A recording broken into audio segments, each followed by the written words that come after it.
ஓம் நமச்சிவாய். அனைவருக்கும் வணக்கம். நீங்கள் படிக்கக்கூடிய ஒரு மாணவராக உங்களால் படிக்கும்போது எனக்கு கவனம் சிதறுது, என் மனம் அலைபாயுது, என்னால் கான்சன்ட்ரேஷனாக உட்காந்து படிக்க முடியல, எனக்கு படிப்பே வரல அப்படின்னு இருக்கக்கூடிய ஒரு மாணவராக, அப்படி என்றால் இந்த எண் உங்களுக்கானது. ஏஞ்சல் எண்ணில் இன்று நாம் பார்க்க போவது மாணவர்களுக்கு ஒரு படிப்பையும் ஒரு வெற்றியையும் தரக்கூடிய ஒரு எண்ணை பற்றி நாம் பார்க்க போகிறோம். 441 441 இந்த எண்ணை பற்றி தான் நாம் பார்க்க போகிறோம். இந்த எண் முழுக்க படிக்கக்கூடிய மாணவர்களுக்காக பயன்படுத்தக்கூடியது. அதாவது கல்லூரியில் படிக்கும் மாணவர்களாகட்டும், பள்ளி பருவத்தில் படிக்கும் மாணவர்களாகட்டும், அல்லது அலுவலகத்தில் நாம் ப்ரமோஷனுக்காக நாம் படிக்கிறோம் அப்படிங்கிறவங்களாக இருக்கட்டும், அவங்க படிப்பு சம்மந்தப்பட்டதுக்கு இந்த எண் பெரிதும் உபயோகப்படும். அதாவது இந்த எண் பார்த்திங்கன்னா 4 என்பது ஒரு பேஸ்மெண்ட், அதாவது அஸ்திவாரத்தை உறுதி செய்யக்கூடியது.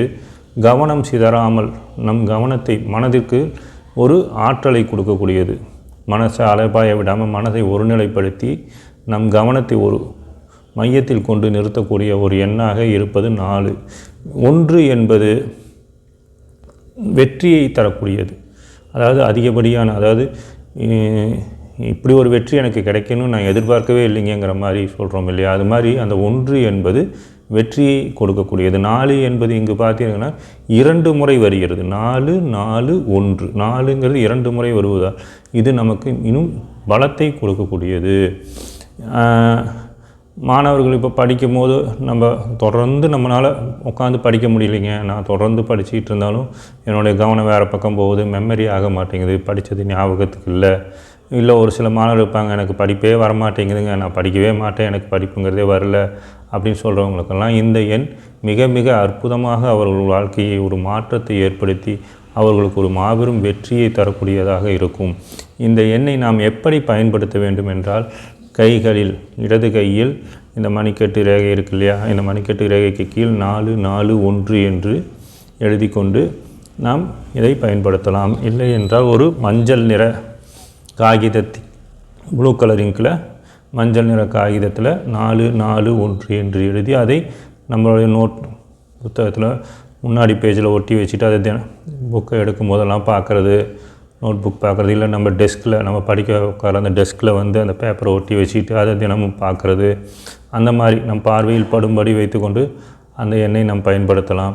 இல்லை தண்ணி டம்ளர், ஒரு டம்ளரில் தண்ணி எடுத்துக்கிட்டு அந்த தண்ணியில் அதாவது அந்த டம்ளரை கையில் வச்சுட்டு, தண்ணி டம்ளர் கையில் வச்சுட்டு 441 என்ற எண்ணெய் மனதுக்குள் 21 முறை ஒரு மந்திரம் சொல்வது போல் தியானம் செய்து கொண்டு, நான் எனக்கு நன்றாக படிக்க வேண்டும், என் கவனம் சிதறாமல் இருக்க வேண்டும், நான் அதிக மதிப்பெண்கள் எடுத்து தேர்வில் வெற்றி பெற வேண்டும் என்று ஒரு சங்கல்பத்தை நமக்குள் சொல்லிக்கொண்டு இந்த எண்ணெய் 21 முறை மனதில் நினைத்து கொண்டு அந்த தண்ணீரை குடிக்கும் பொழுது நம் எண்ணங்களுக்கு அது ஒரு மிகப்பெரிய பலத்தை அளித்து நமக்கு ஒரு வெற்றியை தரக்கூடியதாக இருக்கும்.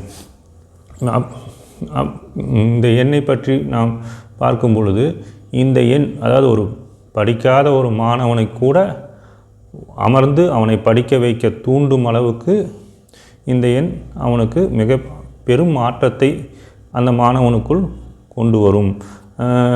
இந்த எண்ணை நம்ம பயன்படுத்த ஆரம்பிச்சிட்டிங்கனாலே ஒவ்வொரு மாணவர்களும் இந்த எண்ணை நீங்கள் பயன்படுத்தும் போது உங்களுக்குள் அந்த மாற்றம் உங்களுக்கே தெரியும். அதாவது ரொம்ப நேரம் கவனம் சிதறாமல் நம்மளால் படிக்க முடியும், படித்தது நமக்கு மெமரி அதிகமாகும், சரிங்களா. அதே மாதிரி என்ன படிக்கலாம் அப்படிங்கிறது நமக்கே ஒரு தோணும், இது நமக்கு எக்ஸாமுக்கு வரும், இதை நம்ம படிக்கலாம் அப்படிங்கிற ஒரு அந்த ஐடியாஸ் இருக்கும் இல்லையா, இதை எதை படிக்கலாம், இதெல்லாம் நமக்கு தேர்வுக்கு வரும் அப்படிங்கிற ஒரு ஐடியாஸ் நமக்கு நாமே அதை இது பண்ணி கொள்ளலாம். அது மட்டுமல்லாமல் நீங்கள் எதை படிக்கிறீர்களோ அது உங்களுக்கு மனதில் அப்படியே நின்று உங்களுக்கு 100% உங்களை அது வெற்றிக்கு கொண்டு செல்லும். இந்த எண் அப்படிப்பட்ட ஒரு சக்தி வாய்ந்த எண்ணாக இருக்கிறது. மாணவர்களே, இது தேர்வு சமயம் என்பதால் நீங்கள் இந்த எண்ணை நம்பிக்கையுடன் பயன்படுத்துங்கள். வெற்றி நிச்சயம். முயற்சி, அதாவது எண் என்பது நமக்கு ஒரு சப்போர்ட்டு தான். இது ஒரு நமக்கு சப்போர்ட் பண்ணும். இது நமக்கு கண்டிப்பாக நம்ம இதை நம்பிக்கையோடு செய்யும்போது நமக்கு ஒரு வெற்றி கிடைக்கும். இருந்தாலும் முயற்சி வேண்டும். நீங்கள் உட்காந்து படிக்கணும், படிங்க. கண்டிப்பாக உங்களுக்கு உங்கள் வாழ்க்கையில் ஒரு பெரிய மாற்றம் ஏற்படும், ஒரு பெரிய வெற்றி கிடைக்கும். அனைத்து மாணவர்களுக்கும் இதை அவங்களுக்கு ஷேர் பண்ணுங்கள். உங்கள் நண்பர்கள் இருப்பாங்க இல்லையா, மாணவர்கள், அவங்களுக்கு இதை ஷேர் பண்ணுங்கள். அவங்களையும் இதை முயற்சி பண்ண சொல்லுங்கள். கண்டிப்பாக ஒரு பெரும் வெற்றி, ஒரு பெரும் மாற்றம் உங்கள் வாழ்க்கையில் நடக்கும். நன்றி, வணக்கம். ஓம் நமச்சிவாய.